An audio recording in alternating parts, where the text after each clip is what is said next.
Қалада бірнеше жылдан бері соғыс ардагерлері мен жалғыз басты зейнеттегі жандар коммуналдық қызметтің түрі, яғни электр энергиясы үшін жеңілдіктерге ие болған еді. Аталмыш акция биыл да өз жалғасын тауып жатыр. Ежегодно Біз жыл сайын осы акцияны өткіземіз. Биыл да жалғастырып жатырмыз. Қаладағы барлық Ұлы Отан соғысы ардагерлері, тыл және жалғыз басты зейнет жасындағы адамдардың назарына салғымыз келеді.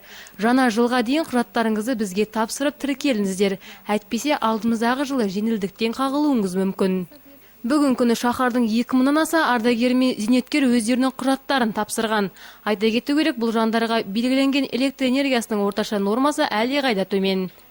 и на сегодняшний день у нас больше Жеңілдікке ие болатын тұрғындарға мына құжаттар тізімін әкелулері тиіс. Тұрғын үй коммуналдық қызметтер бойынша қосымша жеңілдіктер алу үшін қатысушы немесе жалғыз басы зейнеткер зейнетақы куәлігінің көшірмесін, жылжымайтын мүлік жөнінде құжат пен тұрғылықты жерден анықтама тапсыра алады.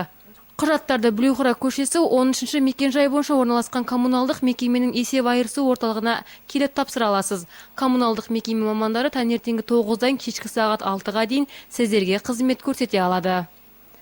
Ақерке Заирова, Евгений Ходыров, Сфера арнасы.